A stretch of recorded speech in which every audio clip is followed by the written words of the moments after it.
All right, everybody, welcome back to another episode of Ole Miss After Dark. I'm back with winner of bet, Chad Flowers, and my main man, Hitch, to do Week 11 winners. Decent week for the show last week. We'll get into all that here in just a minute and then go over who we are looking at for Week 11, who we're going to be betting on, and who we're going to try to make a little bit of money off of this week. But before we do, let me tell you about Rhythm, absolutely best handicapping sports app out there.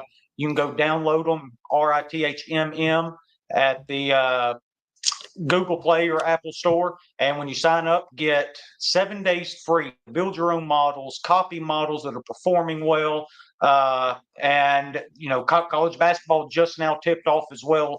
Used it a lot last year, had a really big week. I know y'all two know about all that when the ice storm hit down here in Mississippi because I was blowing y'all up during that week. I was stuck in the house betting on college basketball. That was a real fun time. But college basketball started. You got college football, NFL, NBA started back up. And with NFL and NBA, they also do the player props as well. Go to the player prop portion of the app, and you can get player props to bet on as well. So y'all go download that, RITHMM, sign up, get 7 days free, start building models and making a little bit of money with us. Guys, I appreciate y'all joining me once again this week. How's everybody doing? Man, we're rocking and rolling over here. Ready for another good That's week. right. Yep. I see you got your Cubs hat on, Chad, ready for a big off season for your Cubbies? Oh, I'm sure that they're going to, break the bank like they always do. That's right. Big market team spending money. That's what the Cubs do, right? Yeah. That's what they're known for. Yeah, that's right. All right, well, let's go ahead and dive into the Week 10 recap here. I end up going 2-2, but hit the Vandy money line at plus 200. That saves my week, gets me at plus 0.8 units on the week, takes me to 19-21 overall, but gets me back in the positive for the year at plus 0.51 units. Hitch goes 2-2 for minus 0.1 units. Also brings his overall to 19-21, but he's hit a few more money lines than I have. So he's plus 4.17 units on the year. And Chad, 2-2, minus 0.1 units overall, 20-19-1 with that push back in week 9, plus 2.75 units. And then the straight bets we've been keeping up with, me and Hitch are both 16-14, and Chad is 18-10-1. So he is really making hay on his straight bets there. Me and Hitch just kind of trying to keep our head above water there. But so far, so good. And we will try to keep that rolling here into week 11. And let's just go ahead and dive into this thing. There are several interesting games. This isn't a really good slate for college football from a watchability standpoint. A lot of dud games, obviously. But I do think there are some interesting games. One of them, which is going to be my first play of the week, I'm going to take Army on the road minus 5.5 at North Texas here. Still don't know the availability of that Army quarterback. That obviously hurt them last week against Air Force. Even though it was an easy win for them, they weren't able to get the cover for the first time all year. But one thing Army can do very well is they can defend the pass. And we know that North Texas wants to try to beat you over the top, try to beat you with big, explosive plays down the field, get up on you early. And another reason I really like this pick, North Texas is horrendous at tackling. Their PFF grades like 45 point something tackling on the year. If you can't tackle Army, you are in for a really, really long day. You're going to give me under a touchdown. Black Knights are playing for something this year too, right? New college football playoff rankings came out. They are in position to get that G5 spot. I know Boise State's up at number 12 right now.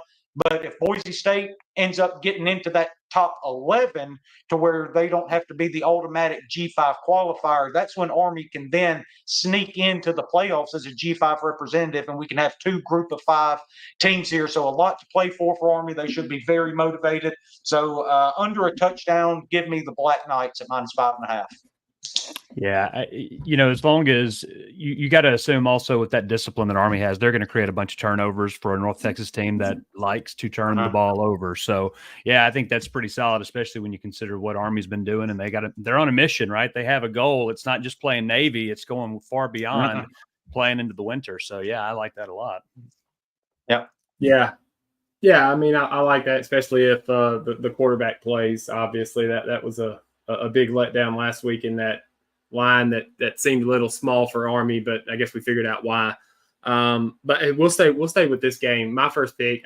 I'm not necessarily going to Army. I like the under here, under 63.5. I don't think that there's going to be enough possessions for either team to get to this total. North Texas is explosive. In fact, by my rankings here, they're number one in the country when it comes to explosiveness. But Army tackles well. They play good defense, and I think what's going to make this total go under is just Army putting together 5, 6, 7, 8 minute drives. And being able to hold on to the ball. Like I said, I just don't think there's enough possessions to get to 63.5. So I'll take the under. Yeah, I like that logic, especially when you've got a team like Army that can grind it out. 63 is a bunch of points. And you got to think with the athletes that North Texas has, they're a very athletic team. They're at least going to, I would think, at least create a little bit of resistance to the Army offense. So there should be some slowdown there too. So, yeah, I think that could be really good as well. Yeah, that's a lot of points. Actually, didn't even look at the total. I was kind of shocked when you said 63.5 right there. For a lot of the reasons that you just said, right? I mean, with Army being able to grind out long drives, you're talking, 3 possessions total in a quarter. You really want to have to get those things count to hit that kind of a number. With a defense as good as Army has been, they are one of the top teams in the country defensively, especially on the back end. Again, that's where North Texas wants to try to attack you at. That's a really, really high number. I do like that one. I'll probably end up on that myself. I mean, and that's just kind of the train of thought, right? That's 9 touchdowns. If you almost have to score 7 every possession to keep on pace for this to get there. Now, the one thing you worry about here being a close spread, the one thing you worry about is overtime, right? I mean that because there are going to be some points scored in this game. But I think 63 is safe as long as we don't get to overtime. So the under, I like it. Yep. Yeah, good deal. All right, Chad, what you got first? So I've got a lot of big spreads this week, really looking at teams that don't have a lot to play for and thinking that some better teams are going to beat up on them pretty good. First one, I've got Sunbelt. I like Marshall 13.5 against Southern. Southern, one of the worst tackling teams in the country. They're bad in a lot of things. Marshall, their defense, if you look at PFF grade, they're graded out at 90%. The Southern Miss offense is nowhere near powerful enough for that to even really matter. So I just took Thunder and Herd. This is one of a few bad teams I'll be going against this week. Yeah, that makes sense too. Southern Miss has really struggled on both sides of the ball against every team they played. Marshall has been pretty good so far this year, though, from a group of 5 standpoint. They're not contending for a playoff spot, anything like that, obviously, but they are one of those sneaky good teams that can jump up and bite you. Under 2 touchdowns in particular, right? I would assume that was probably correct, a big part for you, under that 14. Correct. Yeah. If you can get under 14, that is obviously preferable. 14, I probably wouldn't put a full unit on it at 14. Yeah. Yeah, what do you think about this one, Hitch? Well, that's what I was just going to say. Sorry, I got looking at numbers for this game. It's narrative-y, right? And I didn't even think about that. I didn't even think about that aspect of it because we are getting later into the year when teams don't have anything to play for. And really, a lot of my picks, if not all of them, are narrative picks. At more than they are numbers, and I think probably this time of year it's getting even closer to that. I like this one. I like the aspect of a team who has something to play for versus a team that just may well quit because they don't. Yep. Yeah, absolutely. All right. Well, my second pick, I'm going to keep riding this wave. Been on them for, Lord, it seems like the last 5 or 6 weeks. I think I've bet them every single time they played. Give me the Fighting Rich Rods, Jacksonville State Gamecocks. They are really, really playing well. I got it at -10. They are playing at La Tech. They're in Ruston. Look, La Tech is a pretty good team, a team that can put up points on you.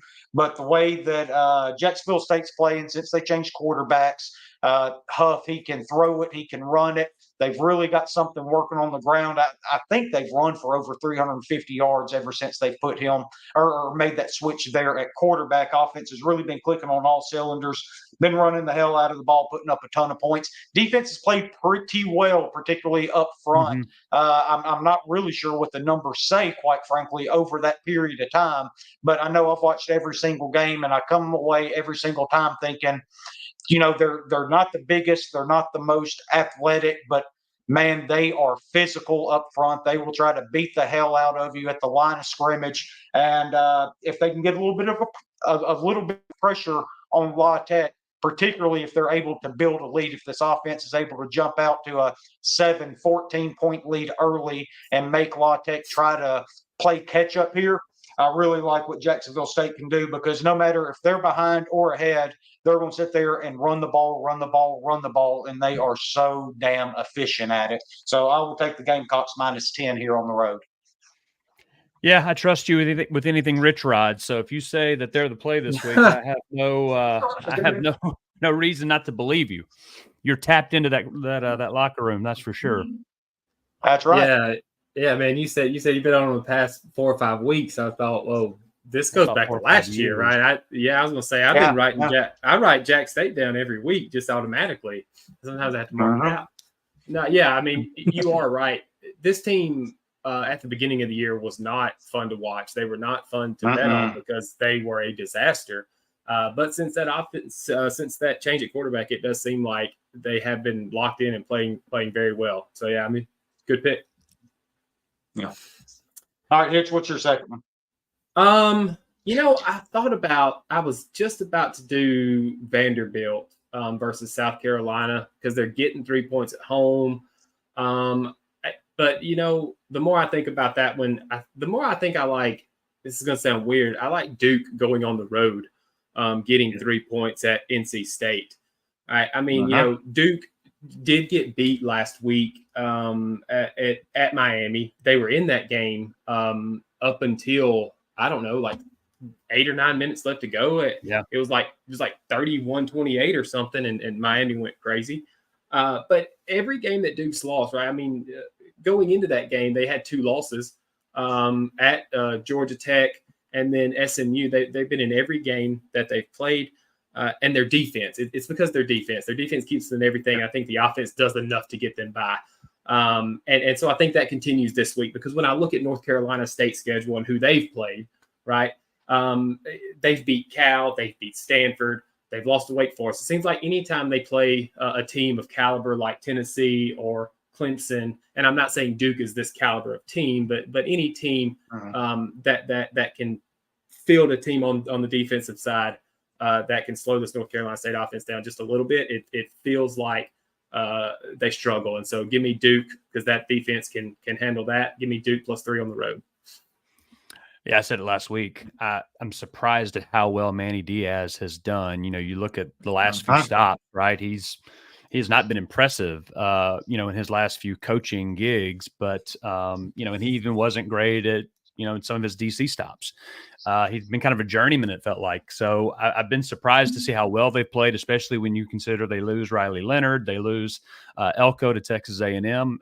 Heck of a job. And, NC State, this is a rivalry game, right? You don't think about Duke, NC State as a rivalry game. You think about North Carolina, but they're all in a very tight area. So North Carolina State has not played very well. I like the under in this game, whatever it is. If it's under 10, I'm okay with it. But yeah, I think Duke is the better coach team, and I think they had the better the more momentum right now as well. Yeah. You bring up Manny Diaz. That's one reason that I actually really like this pick, because he, for all of the journeyman type stuff that you talked about there, he is a really, really good defensive mind, and you've seen it get ingrained in this Duke team. And I assume NC State is still starting that true freshman at quarterback since McCall got hurt, and then ended up retiring, all that. They ended up going with that freshman. He's going to see some looks that he hasn't seen in a while. This is a sound defense. They play assignment football. They don't get out of position. And the quarterback for Duke, Malik, I can't last name, but he's transferred from Texas. Malik Murphy transferred in from Texas, played pretty well so far this year. He has his troubles, his turnover troubles. Obviously, that's one thing that kind of bites him a little bit that you worry about. But last week when he had those turnovers, it's because he had to keep up with Cam Ward and that Miami offense, right? By the way, God bless anybody that had Duke last week. They were up 11 in the third quarter and still didn't cover 20 and a half. One of the wildest things I'd ever seen in my life. But yeah, I do like Duke here +3. Quite frankly, I like them to win outright here, so I like the Blue Devils as well. All right, right. Chad. Yeah, another big line. College football playoff rankings came out yesterday. Oregon's at the top. I like them against Maryland. It is a bunch of points. It's 25. But Oregon, we all looked at those first few games they played and said, "Oh, something's wrong." They've calmed. They've answered most of those questions. They've played a bunch of really good teams. They have won those games, and the grades that they have on PFF. Maryland, they like to throw the ball. Well, Oregon has the third best, secondary according to PFF standards. You're playing in Eugene.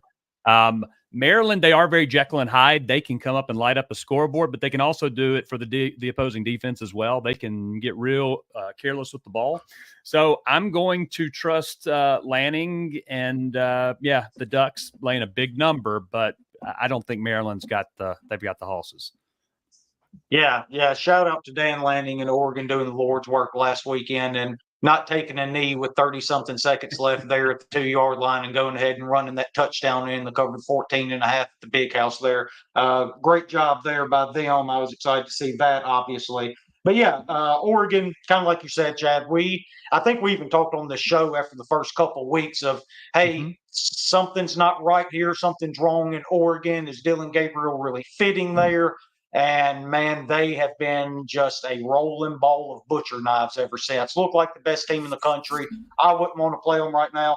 And like you said, this Maryland team, very Jekyll and Hyde, and they are just as likely to throw up an egg than they are to beat you downfield over and over and over again, especially against this Oregon defense. Lanning's going to be ready for that. He's going to make them score points in some other way. So I don't hate this pick. Like I said, it is a lot of points. That's the only thing that scares me away from it. I don't usually play games with this high of a spread, but I also don't think Oregon's going to have a whole lot of trouble covering it. Yeah, no, I was a victim to who was Oregon earlier in the year myself. Like, I wish I could say, no, I saw that. I knew they were going to be okay. Because preseason, preseason, you see Dylan Gabriel with all this experience and these great wideouts, and you think, oh, wow. And then they get started and like, what's going on? But yeah, like you said, they really quieted the critics. I don't like huge numbers, but if I'm going to be on one, I would love for it to be on with Dan Lanning and the Oregon Ducks, who's not afraid to score and make sure I cover on the back end. So yeah. That's right. Dan knows what the number is, and he's going for that number. It wouldn't have surprised me if he got stopped on the goal line last week, called a timeout, kicked a field goal on 4th down just to cover it. It's going to be interesting to see how much style points are going to matter too. Obviously, Oregon's in the driver's seat for automatic qualification, but style points are going to be a very interesting factor in the next few weeks.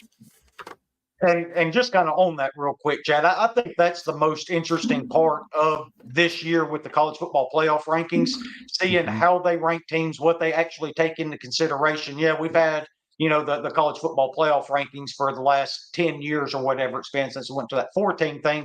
But now they have to extend that thing out, and they've got to explain themselves a little bit more. They got to go a little bit more in depth because there's so many more teams involved. I'm interested to see how all of that plays out as well. So that's a good point you bring up there. All right, my third pick.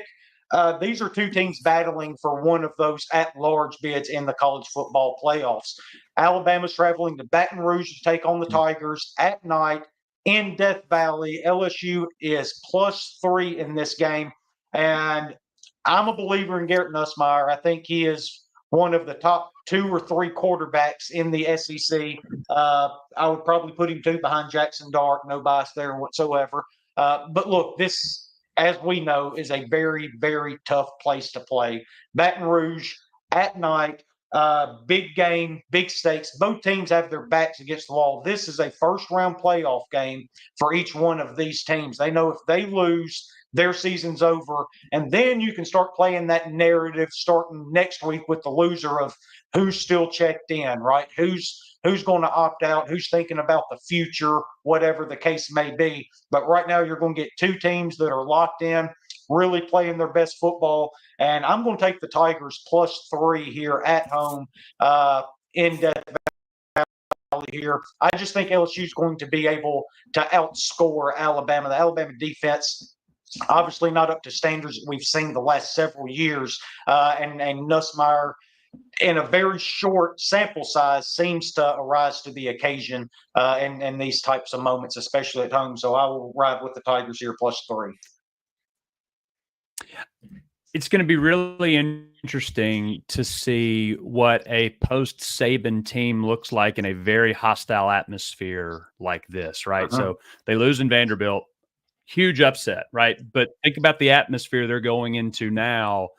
It's going to be very interesting to see with that coaching staff, how they're able to handle that. Obviously, the players have played, or at least some of them have played in Baton Rouge before, but I wonder if this is going to be one of those separators between post-Saban Alabama experience, that these are games that you're probably not going to win as often just because, hey, you're back to the rest of the territory. LSU is a damn tough place to play at night, and especially with stakes like this, I think that I would like LSU as well.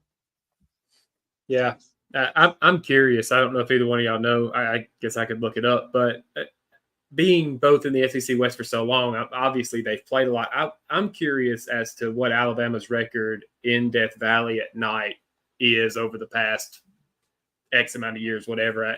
I always like trends and stuff. But throwing that out, same thing you guys both said. I mean, we saw Nussmeier. We saw how good he is, right, when he gets protection. The key for Alabama will be getting pressure on him, right? And so if they can't, which that offensive line has protected him all year long against some of the best defensive lines in the country. So what's not to think that they won't again? LSU, +3. I like it.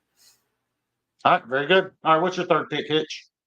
I'm going to go with a game. There's a lot of games on here that the lines really don't make sense, but this one really jumped out at me. Iowa State -3 at Kansas.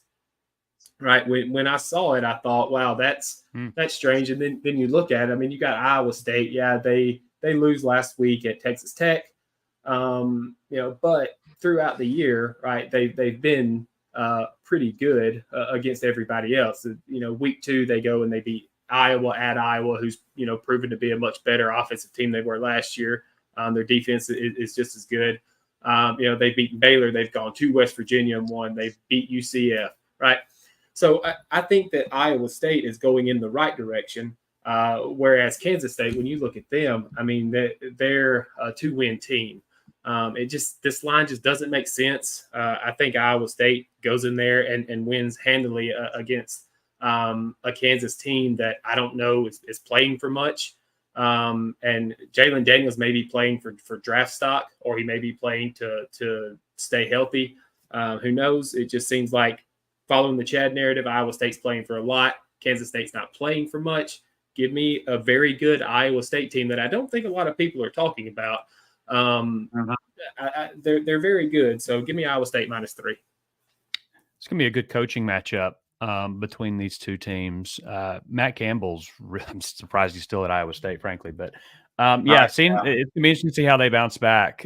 Kansas not having the year that at least they did last year. I didn't look too much into this one, but I would probably play Iowa State as well. Yeah, and this isn't a true road game either for Iowa State. No, you're not playing on campus in Kansas. They're renovating the stadium. If I'm not mistaken, they're playing in Kansas City for this year while their stadium gets done. So it's not even really a true road test for them. Like I said, Matt Campbell's done a really good job with Iowa State. Had a couple rough years, 3-4 years ago, something like that, after he was really good for a while, and then those couple years where they weren't quite as good and people thought maybe the shine had worn off. Well, he's back again. Turns out he's still a really good coach. Got this Iowa State team playing really well. And again, a team playing for a lot.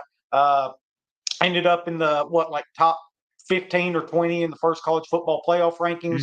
They're a one-loss team right now. So yeah, they're -3 in particular. It's a weird line, but I would definitely back the Cyclones here.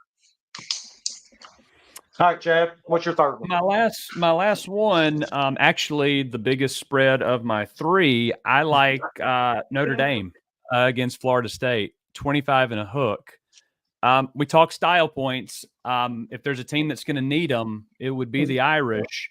They came in at 10th. You've got Northern Illinois. That Northern Illinois loss, that's still going to be fresh. Now, obviously, Florida State is not going to be a big win for anybody's schedule, but they're going. You would hope to think that they're going to do what they have to do. It's in South Bend. What on earth is Florida State playing for, other than where their next school is going to be, at least for a bulk of that roster? They're not. You're not going to score. Notre Dame's defense is fantastic. Their offense has really picked it up the last few weeks. I would be shocked if Notre Dame doesn't pile on points, because once again, you're going to have to boost up that resume, even against a bad Florida State team. You don't want to let them hang around. So I'll take the Irish here. Big number, but I think that there's a lot of reasons to back it. Yeah, I can't disagree with any of that. But again, this goes back to the college football playoff rankings talk that we had just a second ago, that we don't know how they are going to judge different teams, right? And so right now, you need to do anything you can. If they do take style points into account, you need to pile on as much as you can. And like you said, Florida State's going to be there in body, but nobody is going to actually be in that football game. Nobody cares about it. None of the players in particular, at least. Like I said, a lot of them will be looking for new homes anyway, I'm sure, via the transfer portal. Huge number. Notre Dame's playing really good. And it is a big one for them, because there's not a lot left on that schedule for Notre Dame to make a statement. They got USC here in a few weeks, who looks like a hapless USC team. They've already made a quarterback change out there. They're 4-5 on the year. Quite frankly, the biggest game they have left on their schedule is probably Army here in a couple weeks, and I can't wait to make that my money line pick whenever we do picks that week. But yeah, 25.5 does seem like a low number, as big as it is. Yeah, I mean, I'm all aboard the whoever Florida State's playing. Let's go ahead and get on that number. Whatever it is. That's right. Yeah, 100%. All right, so we will go ahead and move to our plus money plays here. I will start this thing off. There's a game happening in Oxford, Mississippi at 2:30 on Saturday evening, and our Ole Miss Rebels are welcoming the number 3 ranked Georgia Bulldogs. Talk about backs against the wall, have to win a game.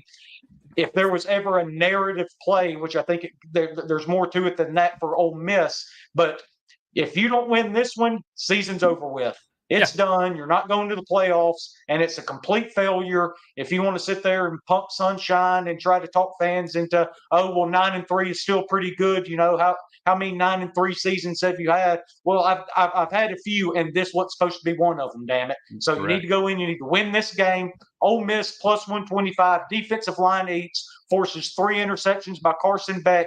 Jackson Dart in that offense clicking at the time. Should have Trey Harris back. Offensive line playing as good as they have all year for the past 2 weeks, keeping Jackson Dart clean. Who's going to run the ball? Hell if I know. Don't care. Just hand it off, keep them honest, throw the ball downfield, put up 24 points, and we will win the game, because Georgia's not getting over 17. Give me the Rebels all day long plus 25 in Oxford. I like this. In fact, I've got them as part of my plus money play as well. I might as well get mine out too. Of course, I'm going to do a money line parlay, so it'll lose. But always, Rebels, Mizzou, San Jose State. That's at plus 10-13. Missouri is at home. They're a dog at home against Oklahoma, and then you've got San Jose State's going on the road to Oregon State. Just my numbers like those 2 teams. In addition to Ole Miss, they liked Ole Miss more than anybody this week. We'll try to get a big plus money play for once. Yeah. What were the odds on that one? 10-13. Oh wow, that will be a big one. Yeah, all 3. I hope you hit it, Chad. All 3 plus money. I hope I do too. Yeah. All right, Hitch, what do you got with Ole Miss Georgia here? Look, I just kept waiting on you to hit the Ric Flair woo. at the end of that wrestling promo that you just gave, that you just cut, because I mean you cut one right there, brother. Yeah, I mean I can't really add anything more than what y'all have added. I mean, I'm an Ole Miss fan, as everybody knows. I'm pulling for the Rebels, so hey, I Rebels by 40. There we go. All right, Hitch. Well, Chad's already given out his plus money play. What's yours? Yeah, so I'm gonna give why out is it 2. Vanderbilt? It's not actually. I changed it. I'm gonna give out 2. One is it's not actually a play necessarily. If Haynes King plays on Saturday for Georgia Tech, like if I had that knowledge right now he was playing, that would be my plus money play at plus 320, right? Like I like that. Again, I've said it before, Georgia Tech has more double-digit underdog victories than anybody else in the past X amount of years. With Haynes Kings in that offense, they're completely different. They're very good. I think they could win that game. I will give out, though, another one caught my eye. This is my play. Virginia Tech plus 195. Just again, looking at Clemson versus Virginia Tech's schedule. Clemson has, yes, they have won every game. They've curb stomped everybody up until you get to Louisville. But again, who are these teams, right? Except for Georgia, right? You've got Georgia and you've got Louisville bookending this Clemson season with a whole lot of garbage in between when you really look at it. Mm-hmm. Virginia Tech, on the other hand, they're in every game that they play, right? Like they should have beaten Miami, right? All of these games that Georgia Tech has been in, not Georgia Tech, sorry, Virginia Tech. They're getting it at home. They can be explosive. Clemson can give up some explosive plays. All of these things that you want to go right for you in a money line play. Havoc. I mean, Virginia Tech has always been very good at havoc. This year is no different. They cause havoc. So I really think Virginia Tech has a real good shot of winning this game at home, plus 195. Yeah, I was surprised at how poor Clemson looked. They were, I liked Clemson last week, but yeah, they are not as good as I thought they were, considering the teams they were beating up on. There's a reason they were beating up on them, because they suck. So yeah, I get it. Yeah. Well, and the reason I give out Georgia Tech as well is I like it, but go ahead and get on it now, because if it is announced Haynes King is playing, that you will lose value in that bet. So get on it. It's at 320 now, right? Go get on it right now. Yeah. It's almost like Clemson struggles with good teams. Whoever would have thought, right? So, yeah, I do like that Virginia Tech play there. Before we get out of here, let's go ahead and take a quick look around the SEC. We've already talked about a couple of these games. First one up, though, we have not talked about Florida getting 21.5 on the road in Austin. As far as I know, Lagway's not going to play. So you're down to your third string quarterback here. I like Texas here. Again, style points, college football playoffs, all that stuff. So give me the Longhorns, even though it's a big number. Yeah, kudos to Napier. I don't remember if I said this here last week, but kudos to him, because they've been much more functional than I thought they were going to be. But with the third string quarterback going to Austin, coming off of a bye, off a loss to Georgia, I wouldn't want to be in Texas's way this week. Yeah, Texas is big mad. Yeah, I'll take that big line. Big time. Yeah. We talked earlier, Georgia minus 2.5 traveling to Oxford. I think we all like the Rebels there. Kind of one we alluded to earlier, kind of a surprising line. I think it's an interesting game, though. South Carolina going to Nashville and giving the Commodores 3.5 points here. I will go ahead and lean with my guy, Diego Pavia. Now, look, the South Carolina front can cause problems with anybody in the country, right? But if Vanderbilt finds a way to limit the damage there up front, and also what are you going to get out of a quarterback from South Carolina? There is really Jekyll and Hyde. Played a really good game last week, obviously the North Sellers, but Vanderbilt can cause a lot of problems defensively as well. Yeah, I would probably lean South Carolina here. My numbers didn't really see anything that was worth acting on, but I do like that South Carolina defense, and they can cause problems, and we always say that travels. Because of that, I'll go Gamecocks. Yeah, I really, really wanted this one. Like, I mean, I literally had it in my list of plays until the last second, and I changed it to Duke. I'm going to say Vandy just because I'm not going to jump off the Diego Pavia and Vanderbilt. I mean, I think Vanderbilt's a better team, right? I think that they win. Yeah. But that defensive front, that was the thing. I mean, that really, like, because if that It's defensive character. front if they do contain Diego Pavia, then it's trouble time for Vanderbilt. And so, but I think that the Vanderbilt defense is very good. I think they're underrated. I think they're going to handle Lenore Sellers. I don't think Lenore Sellers is good. So, I mean, the under in this game is probably going to be pretty good. But yeah, I'll go with Vandy. Yeah, and you kind of wonder if there's a little bit of a hangover there with South Carolina too after that big win at home against Texas A&M. That's another angle that you can look at there as well. Well, truly, what worries me is Vandy has thrown haymaker after haymaker after haymaker after haymaker. At what point, Georgia State, I know, right? At what point since that game do they let down? And I hope it's never, but this is a prime week to do it, right? Prime spot. Yeah, absolutely. Next up, the Mississippi State Bulldogs go on the road to Knoxville, take on Tennessee. Tennessee minus 23.5. I'm going to take the Volunteers here because this needs to be a get-right game for Tennessee. They have really struggled in the first half. Me and Hitch talked about that this past Sunday on the show when we went around the SEC. The first half offense has been absolutely abysmal for the Volunteers here the last month or so. They better get that right quick or it's going to end up biting them either in the regular season or by the time they get to the playoffs if they get that far. But that's something they got to get going. So I expect a big offensive explosion out of Tennessee against a pretty porous Mississippi State defense.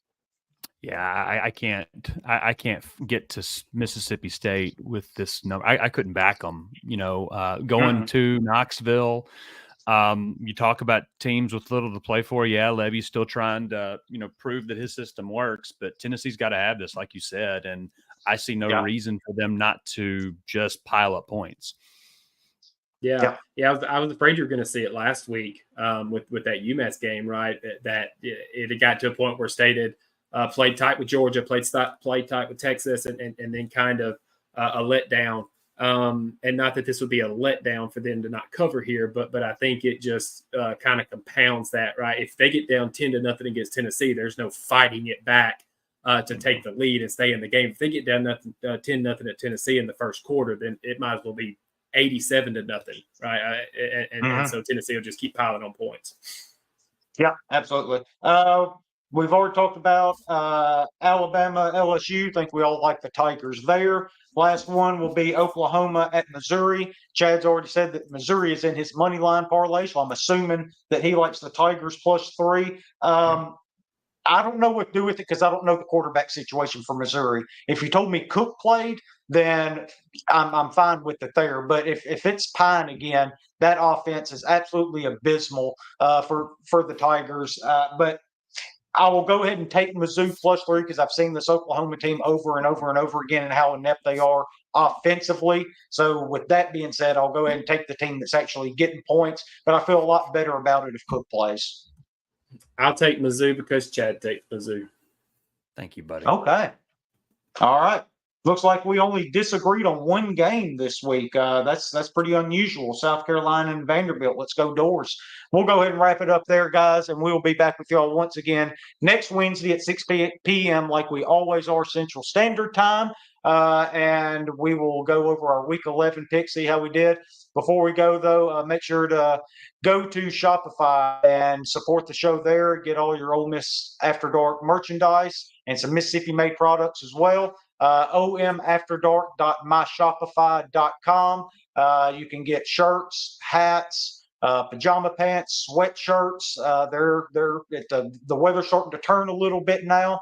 So go on there, get your merchandise, get you some Papa Lynn's hot sauce, Stewart's Cajun dill pickles as well. And when you do order, when you get to checkout, use the promo code SHIP, SHIP, and we will ship it to you for absolutely free. We know how insane shipping costs are right now. So we'll go ahead and take care of that on our end. So that once again, it's promo code SHIP, SHIP. We will ship it to you absolutely free. And we appreciate y'all go and help and support the show. And we appreciate y'all tuning in every week. And also, before we get out of here, I did an interview with Dalen Flowers, Chad's cousin, yesterday. It premiered earlier this morning. Talked about the Ole Miss Georgia game. I've got Zach Mareth coming on the show later on tonight. I'm going to put that up at 7 o'clock on Thursday morning. So we've got plenty of content coming y'all's way with the Ole Miss Georgia game. And me and Hitch will be back with y'all, obviously, again Sunday to recap a big Rebel victory and talk about how the Rebels stand in the college football playoffs from there and what the path to the national championship looks like. So look forward to that, and we will talk to y'all then. Chad, Hitch, appreciate y'all joining me again, guys.